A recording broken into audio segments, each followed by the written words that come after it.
തറവാട്ടിക്ക് വെറുതെ 4 മണിക്കൊന്ന് പോയതായിരുന്നു കേട്ടോ.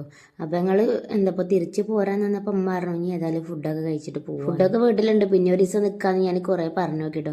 പക്ഷെ അമ്മ നിർബന്ധിക്കുമ്പോ പിന്നെ നിൽക്കാതിരിക്കാനും പറ്റില്ല. എനിക്കും മക്കൾക്കും പൊതുവേ ഒരു സ്വഭാവം ഉണ്ട് കേട്ടോ. തറവാട്ടിൽ വന്നാൽ പിന്നെ ഇവിടുന്ന് പോരാൻ തോന്നില്ല. ഞാൻ ഇതേപോലെ തന്നെ കരം 4 മണിക്ക് വന്നിട്ട് പിന്നെ എനിക്ക് അങ്ങോട്ട് പോരാൻ തോന്നില്ല. അപ്പൊ പിന്നെ ഞങ്ങൾ അവിടെ എന്തായാലും നിൽക്കുക. ഇവിടെ ആകുമ്പോ പിന്നെ എല്ലാരും ഉണ്ടാവും. അതുപോലെ തന്നെ ഞങ്ങളുടെ കളിയും ചിരിയും മക്കൾക്ക് കളിക്കാൻ എല്ലാരും ഉണ്ടാവും. അങ്ങനെ ആ ഒരു ഇതിൽ അവിടുന്ന് പോരാനേ തോന്നി. ഏതായാലും നിന്നപ്പോ പിന്നെ പറഞ്ഞു എന്നാ പിന്നെ കുക്കറിൽ ബിരിയാണി വെച്ചോളൂ എന്ന് പറഞ്ഞിട്ടേ എന്താ ഫ്രിഡ്ജിൽ കുറച്ച് ചിക്കൻ ഉണ്ട് പറഞ്ഞു, അടുത്തിട്ട് ബിരിയാണി വെച്ചോളൂ എന്ന് പറഞ്ഞിട്ട് ഫസ്മിത ബിരിയാണിയൊക്കെ സെറ്റ് ആക്കിയിട്ട് ബിരിയാണിയുടെ അരിയൊന്നും വീട്ടിലുണ്ടായിരുന്നില്ല കേട്ടോ. പച്ചരിയും കൊണ്ട് വെക്കാന്ന് കരുതിയിട്ടാണ് അങ്ങനെ വെച്ചത്. ആളേതായാലും അടിപൊളിയായിട്ട് വെച്ചിട്ടുണ്ട്. അധികം മസാലയും പൊടി അങ്ങനത്തെ ഒന്നും ആളിട്ടിട്ടില്ല കേട്ടോ. വെറും എന്താ പറയാ ചിക്കൻ മസാല മാത്രമേ ഉള്ളൂ ഇട്ടിട്ടുണ്ടായിരുന്നു. മസാലയൊക്കെ കൂട്ടിയിട്ട് ആദ്യം ചിക്കൻ ഒന്ന് ഒരു വിസിലടിച്ചിട്ട് വേവിച്ചെടുക്കും കേട്ടോ.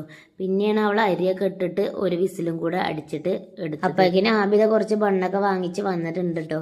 നമ്മുടെ ഇപ്പൊ ട്രെൻഡിങ് ആയി കളിക്കുന്ന എന്താ ബൺ മസ്ക് ഉണ്ടാക്കാന്ന് പറഞ്ഞു ബണ്ണും മിൽക്ക് മഡാണ് ഓൻ വാങ്ങിച്ചിട്ട് വന്നിട്ടുള്ളത് കേട്ടോ.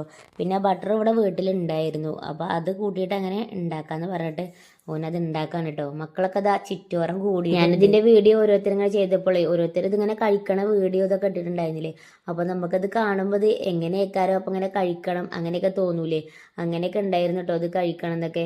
പക്ഷെ ഇത് ഇത്രക്കും സിമ്പിൾ ആണിത് ഉണ്ടാക്കാനുള്ളത് എനിക്കറിയില്ല. അപ്പൊ ഇതുപോലെ തന്നെ ഇങ്ങനെ വീഡിയോ കണ്ടപ്പോ എന്താ ഇത്രക്ക് സിമ്പിൾ ആണെന്ന് പറഞ്ഞപ്പോ ഇതിന്റെ സാധനങ്ങളൊക്കെ വാങ്ങിച്ചുകൊണ്ട് വന്നിട്ട് ആൾ ഉണ്ടാക്കി നോക്കും. ഫോണിൽ ഇങ്ങനെ തന്നെ ഉണ്ടാവും. ഫോണിൽ റീല് കണ്ടിട്ട് അങ്ങനെ ചെറിയ ചെറിയ സിമ്പിൾ ആയിട്ടുള്ള സാധനങ്ങളൊക്കെ എന്താ ഉണ്ടാക്കണം തോന്നിയ പിന്നെ ആള് പെട്ടെന്ന് തന്നെ പോയി സാധനമൊക്കെ വാങ്ങിച്ചുകൊണ്ട് വന്നിട്ട് നമ്മളിങ്ങനെ ഓരോന്ന് കണ്ടിട്ട് നമുക്കത് ഉണ്ടാക്കേണ്ട സാധനം വാങ്ങിക്കൊണ്ടിരുന്ന് പറഞ്ഞാൽ അപ്പൊ ആൾക്ക് അതിന് കൂട്ട് നിൽക്കൂല കേട്ടോ.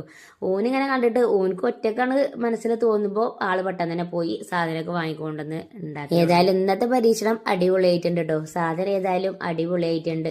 മക്കൾക്കൊക്കെ അതാ ഓരോന്ന് ഉണ്ടാക്കി കൊടുത്തിട്ടുണ്ട്. പിന്നെ അത് ഞങ്ങളും കഴിച്ചു നോക്കിയിട്ടുണ്ട്. പക്ഷെ ഇതിക്ക് ചായ ഒന്നും ഞങ്ങൾ ഉണ്ടാക്കിയിട്ടില്ല കേട്ടോ. വെറുതെ ബണ്ണങ്ങനെ എന്താ ക്രീം തേച്ചിട്ട് അങ്ങനെ കഴിച്ചതാണ്. ഏതായാലും അടിപൊളിയാണ്. ചായയിൽ മുക്കി കഴിക്കാൻ ഒന്നും കൂടെ ടേസ്റ്റ് ഉണ്ട് എന്നിങ്ങനെ പറയണ കേട്ടോ. പക്ഷെ ഞങ്ങൾ ചായ ഒന്നും ഉണ്ടാക്കിയിട്ടില്ല. അങ്ങനെ അതൊക്കെ കഴിച്ച് പിന്നെ അത് ഞങ്ങൾ ഫുഡൊക്കെ കഴിച്ചു. ബിരിയാണി വെച്ചത് പച്ചരിയും കൊണ്ടാണെങ്കിലും പക്ഷെ കഴിക്കുമ്പോൾ അങ്ങനെ തോന്നൂല കേട്ടോ.